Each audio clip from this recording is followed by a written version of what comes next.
Hello, everyone. Good evening. Welcome to part two of our new series with the wonderful Marcia Haddad Ikonomopoulos on the exhibits of Greek Jewry. Today, we'll be talking about the program of memories, specific exhibits on. Oh, I'm sorry. Excuse me. I apologize. Not memories. Family, the family unit, Digo Mas de los Muestros in Ladino as well, our own families as they come home into communities. For those of you who are joining us the first time, this program is through a partnership through the Sephardic Jewish Brotherhood of America, the national umbrella organization for the Ladino-speaking Sephardic communities of the United States, and Kehila Kedosha Janina Museum, the only Greek Roman synagogue and museum in the Western Hemisphere. So we're so glad to have you here this evening. As always, we do have many other programs in addition to this wonderful one this evening. If you're interested in learning more about other classes, including on Sephardic and Greek Jewish history, Sephardic cooking classes, Ladino language, Torah, Halakha, and rabbinic insights, and so much more, please make sure to check out our website at sephardicbrotherhood.com. Now, without further ado, the woman of the hour, as always, dear friend Marcia Haddad Ikonomopoulos, the museum director of Kehila Kedosha Janina Museum and the president of the Association of Friends of Greek Jewry. Marcia, whenever you're ready. Okay, I wanted to take the opportunity before we start to say some hellos. Elias Rizan. Jake, I see you over there. Sharon Naftali, Sarah Crocker. Is your mom with you tonight, Sarah? Hello. Okay, Mike Mironov, so good to see you too. This is like, it's a reunion from my tours here. Esther, it's good to see you. Barry Meones, as always, a joy to see you. And I don't know the next man's, but hello anyway. And Renee Rosenthal. Good to see you. Sandra Fox. It's been a long time. Okay, who else is here now? David Rosenthal, the son of the illustrious Renee Yemtov Rosenthal. Okay, good to see you. And by the way, David, your daughter is fantastic. Her singing is excellent. Danielle, always a good to see you. Linda, a pleasure. Stella Bacolis. Stella, how are you? And Sarota Leon Weintraub from the Colchamero family. And who do we have over here? Jan. Rabbi Jan is here. Dan Levy. Is this Dan, who is the son of Rabbi Jesuda Levy? Or another Dan Levy? Yes? Shake your head, yes or no. Dan. Yes, it is. Okay, good, because I have a number. I got a heads up from Sarah Crocker that I'd better fill in on the Levy and Cantor stuff because a number of you are coming in. I see Susan Cantus over there. Okay, Jesse Levy is here. Great. And Louise Rosker is here. I wish I got these things before so I'd make sure that everybody is covered in the presentation, but I think I pretty much covered everybody. Okay, let me go back to putting on my, sharing my screen here.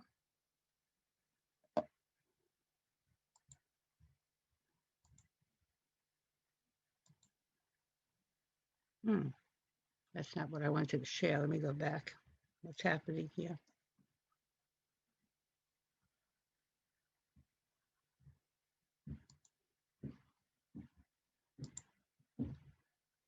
Okay, now we're in business. Let me just set it up.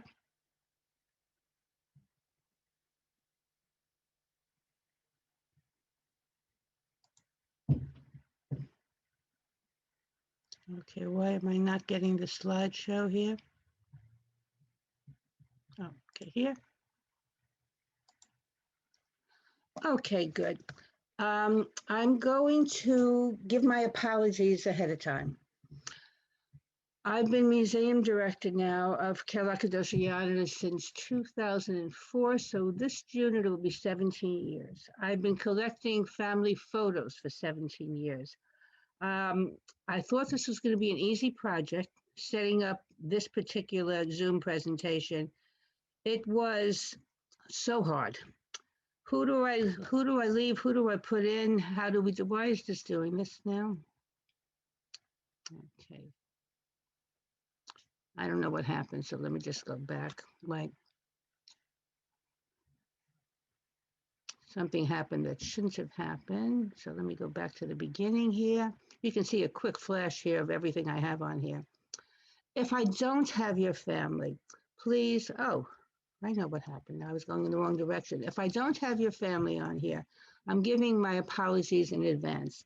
With so many pictures to draw on, so many people and so many families that I've grown to love, I certainly do not want to insult anybody. But you have to realize it's quite hard. I have over 25,000 family photographs. How do I choose what goes on and what doesn't? Okay, the family. The love of a family is the greatest blessing. I'm so sorry that person wanted to remain unknown because I think they should be given credit for that beautiful statement. Family is a blessing. The family is the beginning of our life. The family sense that sets the foundation for the knowledge that we're going to learn, how we're going to become a human being. The family is of a particular importance in the Jewish world. And for this very traditional Greek Jewish community, it was of utmost importance. Hi, Esther. I see you're coming in now. Okay, great. I'm going to start. No more hellos, no more apologies. We're going to start right away, okay? Families in pre-war Jewish Greece were large, often with 8 or more children. This is a picture of the David family taken in Yanina, and there were many illustrious members from this family. In fact, the famous poet Joseph Eliot was from the David family. This picture was taken, obviously, before Yanina became part of modern Greece. It was probably taken in the last decade of the 19th century. The men are still wearing traditional turbans. And what I love about this picture, which was so typical, not only of Greek Jews, by the way, but also Greek Christians, if a family member couldn't be there for the family photo, they brought a photo with them of that person. It would be within the family that their Judaism and cultural identification would be preserved. The Judaism of Roman Yod Greek Jews is of a very special kind.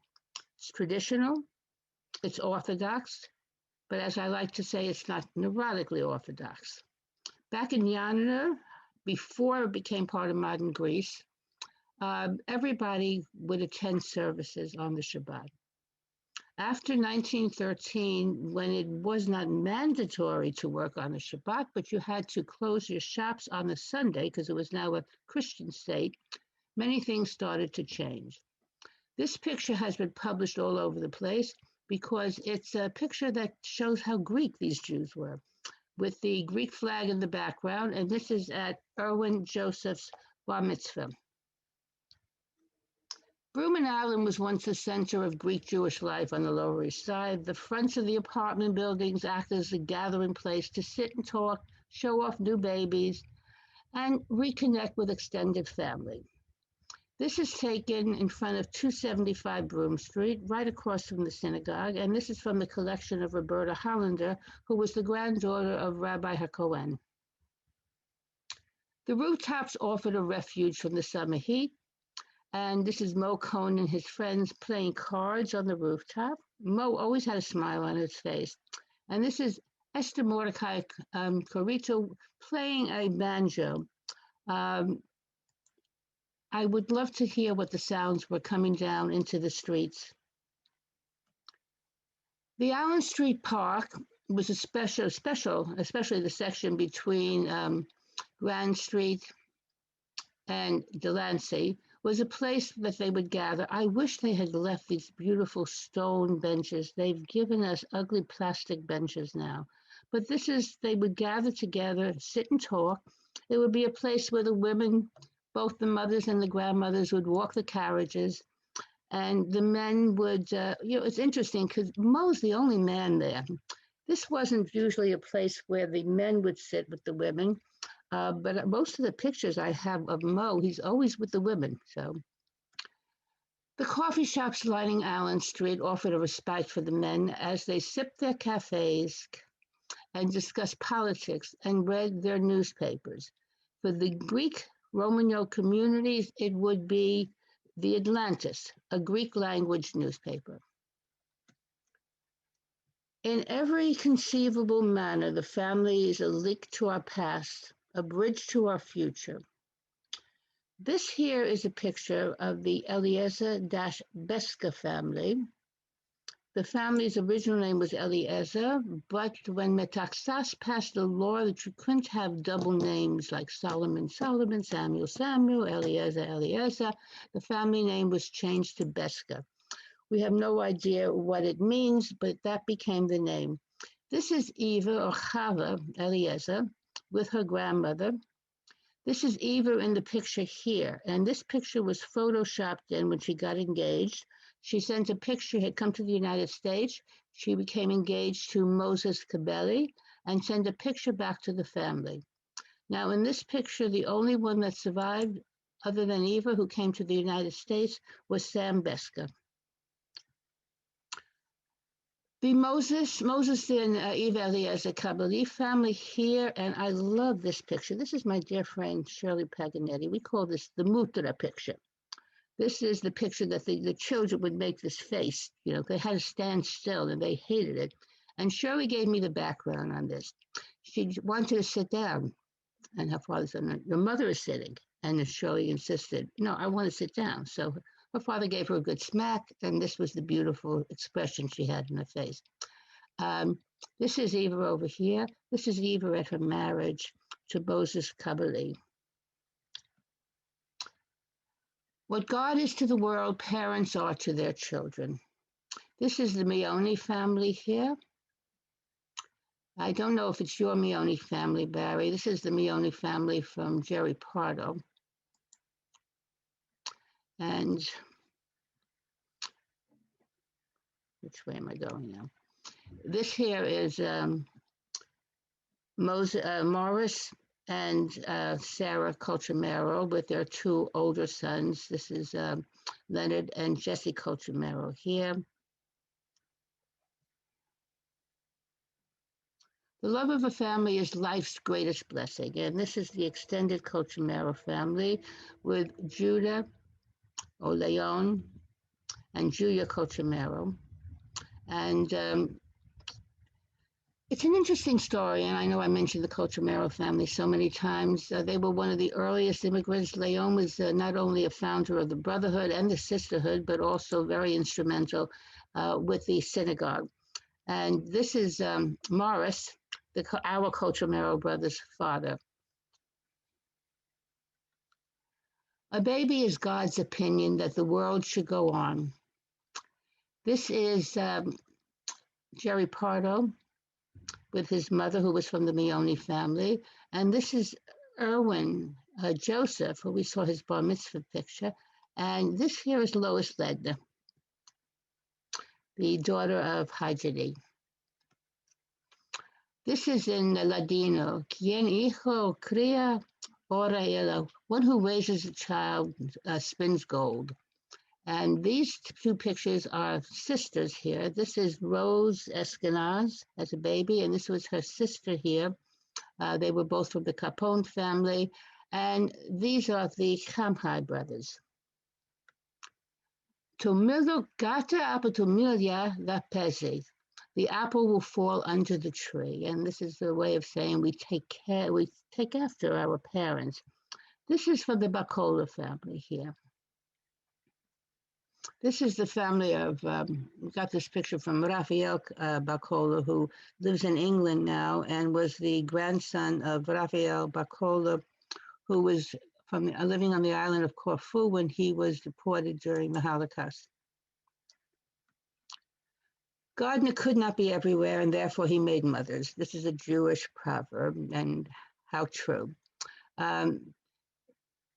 You know, I didn't mention who these people are, and I forgot. Oh, this one is very easy. This is Lulu from the Moses, and these are some of her children from the Baruch family here. Her daughters, she married most of her daughters quite well into prominent early families, the Gani family, the Baruch family, the Malach family. A family with an old person has a living treasure of gold. I'm going to engrave that on my arm. Whoever teaches his son teaches not only his son, but also his son's son, and so on through the generations. This is from the Talmud. And this is, the last name is Gladstone. He was from the Negrin family. And this here is, I believe, Hajani, if I'm not mistaken. I may be mistaken. Okay. Okay, this is Sam Nachmias. This is Joel Negrin, and this is Mo Cohn. And the boy grew up, and the Lord blessed him. We have a marvelous collection of bar mitzvah photos. And if you see this sash that Maxi Nachmias is wearing, that was traditional for the bar mitzvah boy. We actually have a number in our museum collections. These family photos of Greek Jews capture the fleeting moments of joy. Most would shortly become victims of the Holocaust. May their names be inscribed for eternity. This here is from Berry Nachmias. Her maiden name was Casuto, the Casuto family from Castoria. And this here is from the Pizzarillo family. Most of the people in these pictures perished, and I can't see the rest. You know what happens when I have the screen up here? You people block off the end of the photo here, so you'll forgive me on that. This exhibit covered both Sephardic and Romanov families from Greece. This happens to be Stella Levy's family from Rhodes, and this one here is the Hassan family, also from Rhodes. These are both Romanov families. This is the family of Regina Battino, and this is a picture of her parents and one of her brothers, I believe that was her oldest brother here. This is the Akos family. The Akos family, this family is one of our board members. Mark Winthrop is from the Akos family. And this is his grandfather that he's named after, Menachem Akos. Menachem was rounded up and deported to Auschwitz and never returned. His wife, Rosa, found a sanctuary with a Christian family and was able to keep the children in hiding.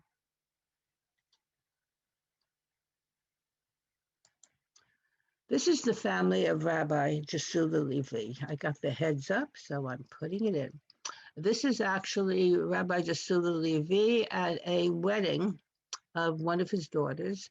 This is his wife, Esther Cantos Levy, and this is a picture of the rabbi over here. It's interesting because Rabbi Jasula Levy, and I think this came up in one of the other presentations that I had, actually was there to greet the king of Greece in February of 1913, when Yanina became part of modern Greece. And he came to the United States in 1913. So the question arose, if he felt so comfortable in Yanina, in a Greek world, why did he leave? Why did he come to the United States? I believe it was for the same reasons that most of the other early immigrants came. The economy, having to provide dowries for daughters, not many economic opportunities for his sons. This is Morris Levy. And thanks to Jesse Levy and Dan Levy, I became very close with Morris and his story. We actually had the wedding of Morris's grandson, also named Morris. And this is Morris's wife of blessed memory, Yvette, and Morris in the Army. Thank you, Jesse, for these pictures. This was actually the wedding of Morris and Daniela that took place in our synagogue. We have had a number of weddings of the descendants from our community. So the family continues, the traditions continue. And we put up a special exhibit, which is where I got the pictures of to put up so that Yvette could look on the pictures here. Yvette has since unfortunately passed away. Actually came to Greece with us going back, I think it was 1998 that we all went together. And here's Morris with his bride Daniela and the family sitting around on the sides. Now, Rabbi Jasula Levy's wife was a Cantos, Esther Cantos. And these are some of my favorite pictures from the Cantos family. the elegance of Sarah Cantos in this picture here. Her hair was magnificent, and the dress styles were so beautiful. I've discussed this with Sarah and another friend of mine, Harold Finkel, who's also from the Cantos family, and his family pictures also had the same elegant look, very different than the traditional look of most of the Yanina Jews. Now, Cantos, of course, the name comes from Italy, probably Sicily. It's probably a name that was given to Hazan, who sang. And we actually have, from the Cantos family in our museum, a copy of a Megillah. It's not the Megillah Esther. It's a Megillah that tells the story of the saving of the Jewish community of Siracusa in Sicily. And it came from the Cantos family themselves into our collection. And the marriages, the intermarriages in the community. And Sarah Cantos married into the Honan family here, and Rabbi Bernard Honan. And this is from his family back in Castoria. A little discussion of the Negrin and Ganis family, and I'm very dear friends with Joel Negrin. I didn't see Joel on any of the things. I'll have to scold him on this. But this was his family, his parents' wedding. And this was in 1942, I believe it says up there. I can't quite make it out, 41 or 42. Everybody's related here, I think, with the exception, what it was a sister and a brother from the Ganis family. Got married, of course, the sister, Diane Ganis, married Sam Negrin. And then there was also Samuel Ganis. His wife was probably the only one whose family was not related to everybody else here. The Negrin family. Now, this is the same family that I showed you the picture of the wedding there. This is Joseph Negrin here. And Joseph Negrin came over with his wife Serena to the United States. And actually, he didn't come over in the hull of the ship. The family had money. They left from Albania. He never went through the horrors of Ellis Island. They got off the boat and just landed in New York. This little boy here is the famous poet, Yosef Eliab, who his maternal parents were Negrins. And this is one of my favorite photos because of the great way we were able to bring out the textures in the clothing. The older people are wearing traditional clothes. The women made all the clothes in the family. There was no shops that you went in to buy any of these garments. And as you can see, the shoulders on here, the women were not very proficient in making modern suits. Now, this is the family as they came over. This is Joseph and his wife Serena and the children. And most of the children were born in Greece, except for the very young ones. And this is actually Sam Negrin as a little boy, the famous pony rides. Everybody had a picture on a horse. That's most of the time, most we ever had to come close to a horse. And this is Sam Negrin over here with his wife, Diane Ganis, and this is their wedding picture. And this is Serena Negrin, now Michelson. There are other Negrin families. The question always arises, were all the Negrins related to each other? And according to Adam Brown, Barry, he said that he found the common ancestor of the Negrin families. So we may at some point be able to connect all the families. But Negrin was a name that made its appearance coming from Spain, where it originated as Negron, meaning black or dark. And many of the Negrins are dark-skinned. Went then into Italy, where it became Negrin, and then into Greece, where it became Negrin, although the earliest entries in the Yanina archives has it as Negrin. More Negrins. It's a very popular surname. And here we have, this is actually Fanny and Savas Negrin and their two children. This is Maurice and Esther. And this here is Joseph Negrin from another family, not the other Joseph Negrin. This is the Moses Menachem family. one of my favorite ladies. This is Lulu, who she had an abundance of daughters and one son. Her son, actually, the family surname was Moesis, but her son somehow, and he went to Turkey before he came to the United States, became Menahem, and that was actually his father's name. So it was probably Ben Menahem, but it became his surname, where everybody else in the family maintained the Moses surname. Lulu, when she found out that she didn't need a dowry in the United States, proceeded to arrange marriages for her daughters. Her first daughter to come over was Mazal Tov. The marriage took place in Yanara with a stand-in for her husband, who was Zachariah Yom Tov. And then afterwards, Menachem Moses went back to Greece. He didn't like the United States, but that didn't stop Lulu. She brought the daughters over, and she never went back. So lovely, lovely woman. This is here in her later years with some of her, one of her daughters, two of her daughters actually, married into the Baruch family. Now, Negrin and Matzah are the two most common surnames for the Jews of Yanara. So we have, again, the same situation, many, many Matzah families. Are they all related to each other? Where does the name derive from? There are those who feel that it derives from the making of matzot. There are others that feel that it came through Italy also, and that there's actually a town called Matzah, but spelled M-A-Z-Z-A, where a number of the Matzah families spelled their name that way. And this is actually Michael Matzah's family here. And this is his father, who worked for a bank in Agrinian. I've showed this picture a number of times.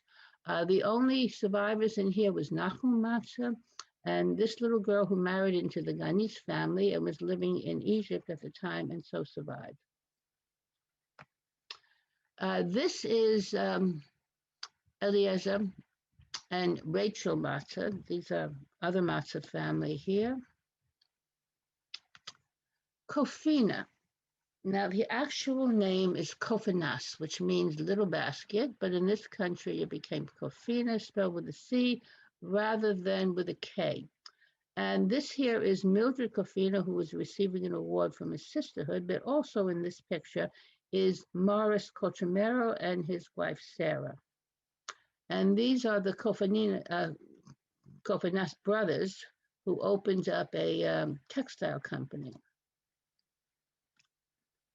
This picture is from the engagement of Dora Marash to Solomon Capone, and these are the parents of the president of the sisterhood, Rose Eskenazi. This is actually a picture from Rose and Murray Eskenazi's wedding. You know, it's a good point for me to stop.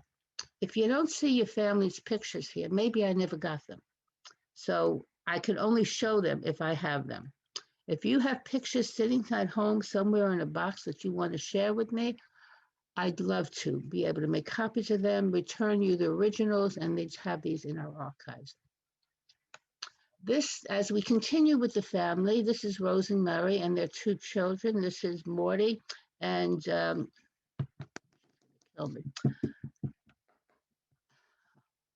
come to me. This is here Morty as he was a page boy. This is Lori Serwitz, and this is when they were young children here. And this is Murray when he was a page boy at a family wedding. Addis families. Again, we have a number of Addis families. Are they related to each other? What's interesting is a good number of them lived right next door to each other on Broome Street, either in 275 or 279 Broome Street. This here are the Addis grandparents of Arlene Shulman. This is taken in place in Greece. This here is the Addis Politis family. This is the family of Annette Binder. And this is the Addis family here. This is Nisim Addis, who was the uncle of Rose Addis Ferrara, and the young man who died at the Battle of the Bulge. And Rose and I went over there with Rose's daughter and Jaime Longoria to pay our respects at the graves of two Greek Jews that are buried who died at the Battle of the Bulge, and they're buried at Henri Chapelle Military Cemetery. This is Mary Addis, and this is Mary and her sister here. Also live right on Broome Street, and yet they don't seem to know if they're really related to each other. This is we recently lost Cal Addis, and this was at his 90th birthday. He passed away shortly after his 93rd birthday. And this is his son Lou and Lou's wife, his daughter Amy, and the rest of the extended family. Jesula Menachem family. Jesula came from one of the early families, and you'll see his name when you walk into the synagogue. The family married into the Samuels family. In fact, there were a number of Menachems who married Samuels, two sisters who married two brothers, and this was very, very common in the early community. They tried to keep the traditions going and the family ties. So it was very common to marry cousins, very common to marry two siblings from the other family. This is the family of Maxi Nachmias, a dear friend of ours. Both he and his wife passed away a couple of years ago. And this is Max with his brothers Nat and Isaac. Both Nat and Isaac served in the U.S. Armed Forces during World War II. And this is Max's father here, Sam Nachmias, and his mother and his grandmother, who was from the Naphtali family, by the way, Sarah. The Jenny or Jenny family, you know, this again, the spelling of the names. Well, Fanny and Bekoraki were both Jennys, but Fanny's family spelled it with Jenny, and Bekoraki spelled it with Genee. And this is a beautiful picture of Abraham, who was the patriarch of Hajjani's family. And here we have a family. This picture was given to me by Murray Jenny, and it's this is Fanny in the picture over here, and this is the her parents. This is Fanny. Love this picture. Sticking out, hanging her laundry on the Lower East Side out the window. Of course, you got to have the scrub board outside also. Taken right on Delancey Street. This is Hajjani with his wife Lil, of blessed memory, and his mother Fanny. Some more with the Jenny family. This is royalty here. This is Lois, and this is her granddaughter, named after her mother, Lillian. This is Lil and Lois, Jenny Ledner. And this is when we had the dedication of Broome and Allen. So this is her brother, Marty over here, and then Lois at the podium. Ashkenazi family. Again, we have many, many Ashkenazi families, and why should they all spell the surname the same way? On one board, we have one family, one memorial board, where one member of the family spelled the name such as this, another member of the same exact family, his brother, spelled the name with an E, and then there was one who spelled it as Shenazi, same surname. So these are two separate Ashkenazi families here. Batino. There were also a number of Batino families. This one here happens to be Zadok Batino, and he was the father of our dear Ralph Batino, who's in this family photo here when his brother Terry, when his brother Abe married Terry, and this is Ralph over here. He passed away shortly before his 100th birthday. Cohn families, again, well, you know, it's not unusual to have many Cohn families, many Levy families, because these are biblical names and not necessarily occupational or geographical names. And these are here, this is Isaac and Hanula Colchamiro Cohn. And this is Hanula over here. This is Isaac over here. Isaac came from Castoria. And I think I told the story when I did the story about the world they left behind, the world they found here, and the story of immigration, because Hanula was almost sent back. Her eyes were tearing, and, you know, to have pink eye was, they would just put an X on your back and you'd have to go back. Well, Isaac very cleverly saw the X, put his hand over it, and Hanula was led into the country. This is from the Asser family, and these are relatives of the rabbi that we had, or the spiritual leader, Rabbi Simon Asser. And but these actual pictures here are mostly from the family of Simon's brother, the Menachem Asser family. And these pictures were taken, this one was taken back in Greece. This picture here, and by the way, Renee Rosenthal is related to this family too. This picture was taken in Williamsburg.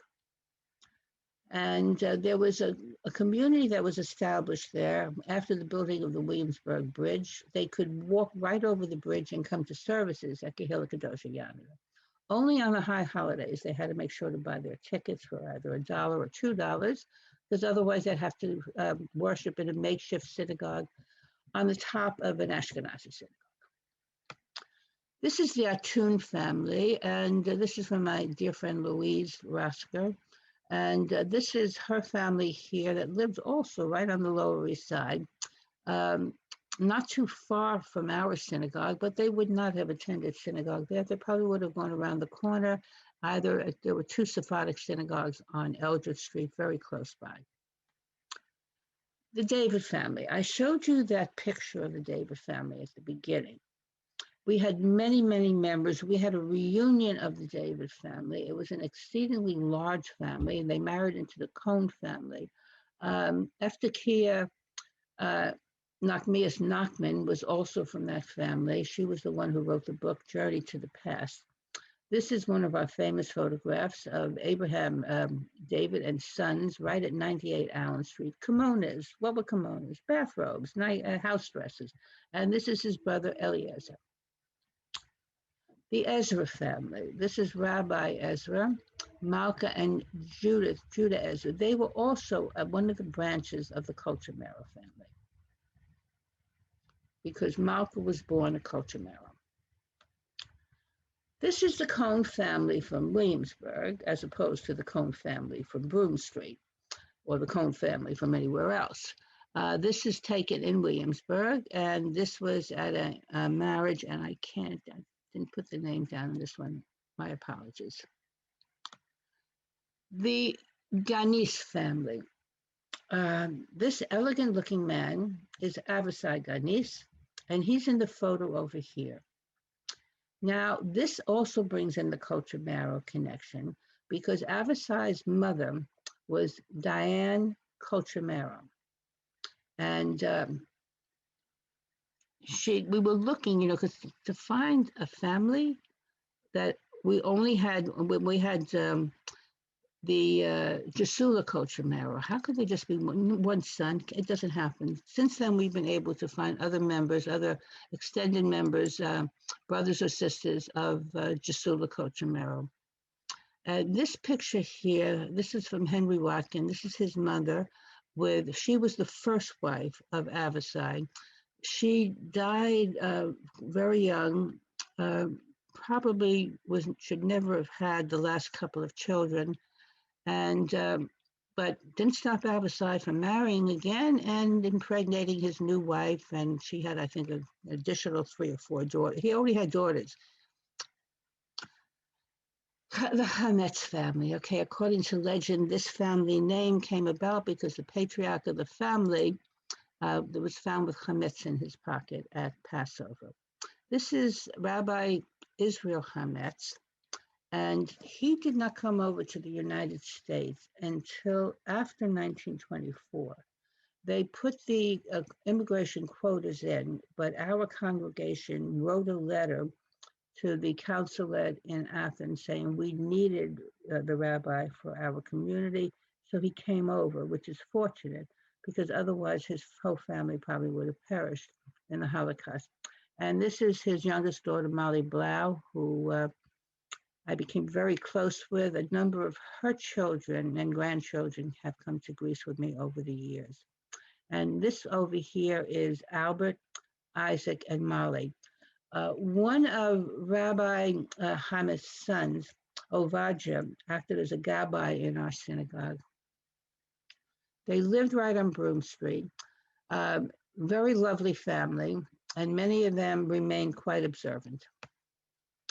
This is the family. I don't know if Ethan's still around, Ethan, but this is the family of your father. I think Marvin is somewhere in the crowd. Okay, this is Marvin's bar mitzvah here. Mazel tov, Marvin. Marvin courting a young girl on the Lower East Side, and Marvin as a young baby in the carriage over there. Marvin grew up on the Lower East Side, very attached to the Lower East Side. Anyone who wants to know anything about the Lower East Side, Marvin's the one to talk to. This is the family of Rabbi Bekoraki Matzil. Now, for those of you who don't know, Bekoraki, the Bakor, the firstborn son, and of course the Aki of the name is an affectionate designation. This is Rabbi Matzil over here, and this is his wife, who was Amelia Levy. She was from the Levy family, and these are all his children. And this is Saul Matzil, who's on our board of trustees, and Saul always kids around or laments about it, that the only reason he's here, and also his sister Selma, is that there was a male child that died very young, and his father wanted another son. First came Selma, and then came Saul. This is actually Rabbi Matzil back in Yanula before he came over. Now, it becomes a convoluted family story here because there were two brothers in the Matzil family that came over ahead of Rabbi Matzil. According to the members of Bekoraki Matzil's family, the rabbi actually sponsored them coming over, and they established a business called Matzil Brothers. The rabbi stayed because his father-in-law was quite ill, and he stayed there to comfort his wife. He did not come over until after his father-in-law passed away. When he came over in 1919, I believe it was, he thought he'd get a job with his brothers, but they thought he was too old world. Fortunately, or unfortunately, he had a large family with a number of sons who could work to help support him, and he worked not only as a rabbi, he also worked as a moil and as a shochet, and we have an excellent exhibit with his circumcision utensils in our museum. This is from the Vatulis family, and I know my dear friend Sarah Crocker is here, and I've done a number of things on this family. By the way, all these siblings, thank God, are still with us. This family married into many other families. The more research I do on this, Sarah, I think the name Vatulis was a Yanoti dialectic interpretation of the name Vitalis. And because the Yanotis were very big on putting ulis in. But until we can get some more DNA in and see how it measures up with those from the Vital family or the Vitalis family, until then, we can't make any speculation on it. Okay, now I hope no one takes offense at this. Catholics believe life begins at conception. Atheists believe that life begins at birth. Jews believe that life begins when the children leave home and the dog dies. Don't throw stones at me. Okay, most of the families moved, their children grew up, but Kehila Kedosha Janina still remains to remind us of a life that once was. Thank you very much. Let me stop the share. Okay. We're opening up the chat room. You could put questions in. I will be monitoring the questions in chat, okay? If that's okay with you. Okay. Now, who said Rose Eskenazi is? I don't know who this is from. Linda doesn't come through. Okay. Actually, we have a few questions that you missed when you were talking in the beginning. Okay. I don't think you see on the end, so Okay. I'll just read them out very quick. Okay. What is the nature of the relationship between Greek Jews and the Ashkenazim, who were the neighbors on the Lower East Side? The relationship? There wasn't one. Okay. The Ashkenazim didn't think that Greek Jews, either Sephardic or Roman Yod, were Jewish. They didn't speak Yiddish. How could you be a Jew with a surname that sounds Greek? So there wasn't a very warm relationship. To this day, I'm still amazed at how many, number one, don't know there are Greek Jews. Number two, are amazed that we don't speak Yiddish. I'll constantly get comments, you don't speak Yiddish. Why should I speak Yiddish? We're Greek. We either speak Ladino or we speak Greek or English, but we definitely don't speak Yiddish. You know, it's funny because I put up a site called Greek Jewish Recipes. Sarah Crocker and I are the administrators. We feel like tearing our hair out all the time. Greek Jewish recipes. We don't take matzo ball soup. We don't take gefilte fish. There were many Ashkenazi sites that do, and I'm sorry, it's a little insulting at times, but I'll get rid of my. Okay, who is the Linder that's saying here that Rose Ashkenazi is her cousin? Okay, the Matzah family picture involved Michael Matzah's father was Leon Matzah, who joined the resistance in the mountains. Yes. One of the sons in that picture was Michael Matzah's, who came back from Auschwitz. Yes, Maki's Matzah's. And the little girl, Rebecca, who married to my uncle. This has to be from Anne Gally Sorota, right. The other woman is my great aunt, Serena Negrin. Okay, beautiful. Love it.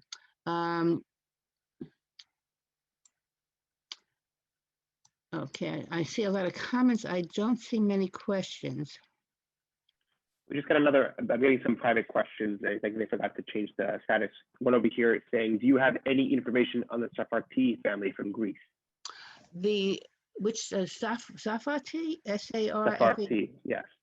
We've had a bar mitzvah in our synagogue from the Safati family, but the family had come over actually from Spain for the bar mitzvah. I don't have any information about them in Greece itself. I don't.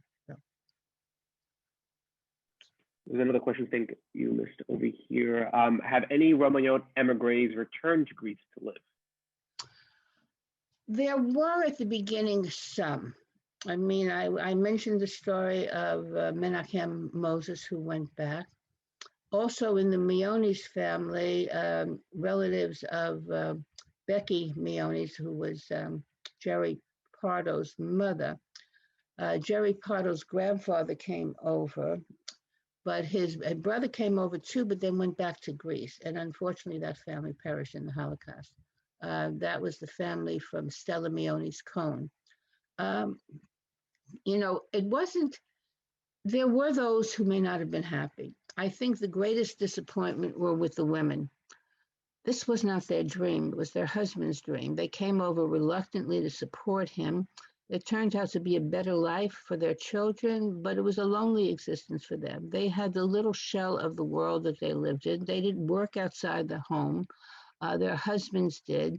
It was a mixed bag, you know, the women, and I think this probably was the case with most immigrant women from other communities who, in this very chauvinistic world they came into, education was not pushed for them. Certainly secondary education wasn't. We have many women in our community that lament the fact that they were not encouraged to go to college.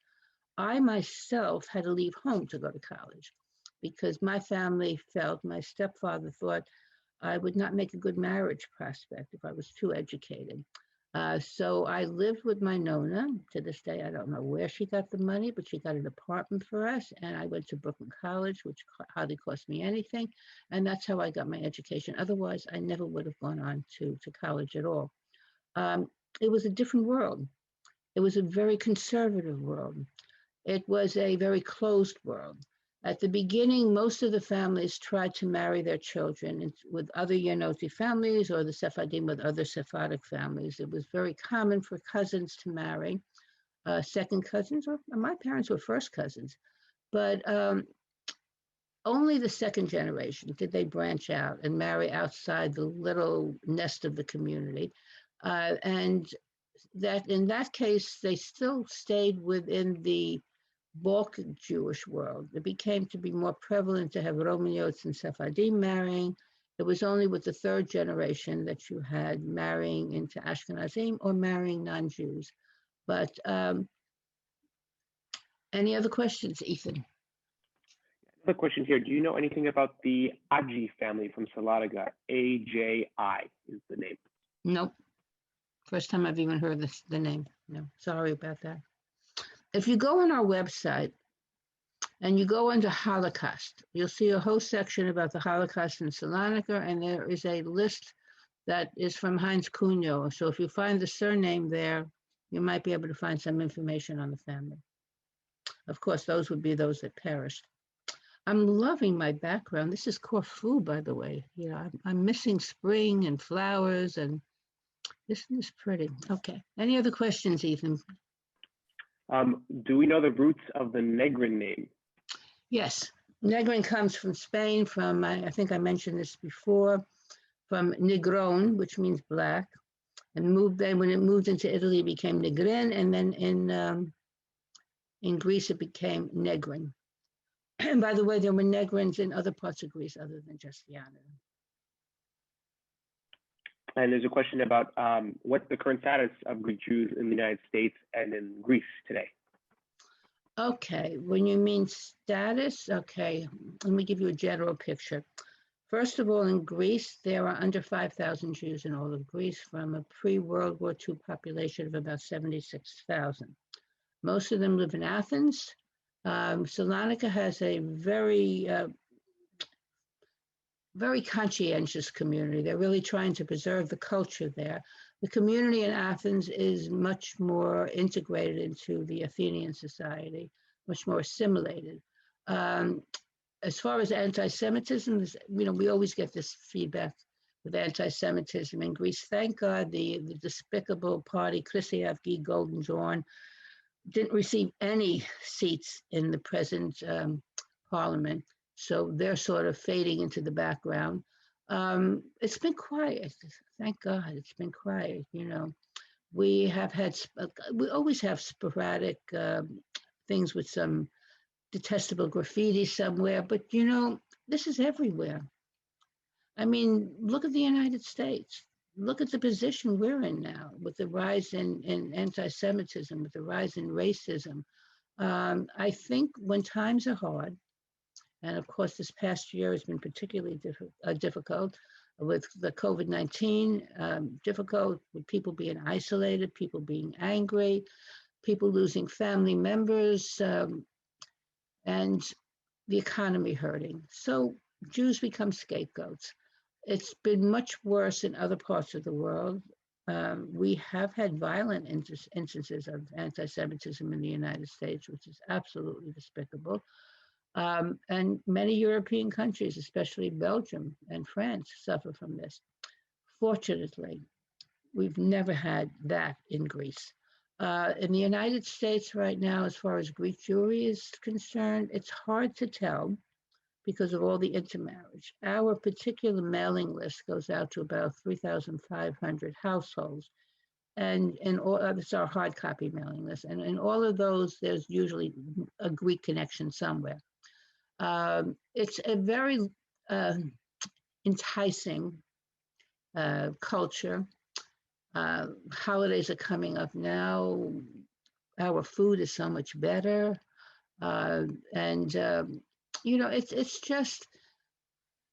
It's hard because people marry into other cultures. What we have to say, though, is that we're hanging in there. And thanks to the efforts of Andrew Marcus and his brother Ethan, they have engaged a younger generation. We have our Greek Jewish young professionals who come to Greece with us more than once. We've had a couple that have come back more than once.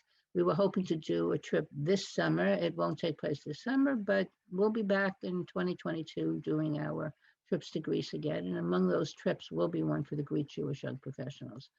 I've also was approached by the man who heads up the Iparotiki Society out of Detroit. And they run annual tours during the summer to young people in their 20s mostly, who come from the background of Yanina. So if you have any children in that age bracket, it's all expenses paid with the exception of the international airfare and or domestic airfare to get to Yanina. So they're housed at the University of Yanina in dormitories. It's not luxurious facilities, but they get fed. There are buses to take them on trips, and he asked me to join them, not this summer, but the following summer. So with our people, they'll have the option of going for the full 3 weeks, 2 weeks, or 1 week. And I'm hoping many young people, He'd like to see a total of about 50 young people, and he'd like to see it to be a nice mix of Jewish and not Jewish, so that they can communicate with each other with what they share in common. And there will be 1 week that's set completely aside for the Jewish background in Yanina. So the Christian students will be learning about that too. And they're going to try to keep it not anything really with religion, talking about the culture. I mean, those of you who have been with me into the area of Ipitus is magnificent. They'll be hiking in the Pindos Mountains. They'll be going up to the villages up there. So it should be very special. And I think it's an opportunity for young people to attach back to their roots. For one more question here, and one interesting one that popped up. Why or where, I would say, is the last name of Ashkenazi from? If many of these communities have Sephardic or Roman heritage, why do we see this as a relatively common name in the Greek and Sephardic community? Ashkenazi, in all its forms, means German. And it's the Hebrew for German. So these were Jews that came from German lands into parts of the Ottoman Turkish Empire, not only Greece, but also Turkey. And that's how they were designated. If they went to Italy, they were called Tedeschi or Tedesco, because that's Italian for German. So, I mean, as Barry Miones knows, it was no surprise with the DNA how much showed up with the Ashkenazi DNA in there. I was quite surprised that actually in mine, I had 12% Ashkenazi DNA, and I thought we were much more careful, but evidently we weren't. But that comes from the number of Russian Jewish immigrants that came into Salonika after the pogroms in Russia. So the neighborhood that my family lived in, they were a poor family, and my grandfather worked at the port, so they lived right by the port there in the 151 neighborhood, and that's where many of the Russian refugees were. But that's where Ashkenazi comes from. Okay, with that, I think we're up for time for this evening, but I want to thank Marcia tremendously for a wonderful part 2 of our 3-part series. If you have any additional questions we couldn't get to, you can also feel free to email Marcia at museum@kkjsm.org, and she's always happy to chat and answer some questions and help connect you with some of our wonderful resources. As a reminder, both the Sephardic Brotherhood and Kehila Kedosha Janina are nonprofit initiatives. We depend on your support for help to make sure we can continue to provide these wonderful free programs. If you're able to during this tough time, please consider giving or donating or sponsoring a future class. We greatly appreciate it. With that, thank you, Marcia, again so much, and we will see you all again next week, same time and same link. Can I say one thing, one plug? Sure. Send me your photos, send me information with your family tree, and the next program that we're doing a week from today is Our Gang, the story of Greek Jews who fought in the United States Armed Forces during World War II. And I've been getting some great photos coming in. If you have others you want to share, please send them to me, okay? Thank you. Thank you so much. Okay. Bye-bye.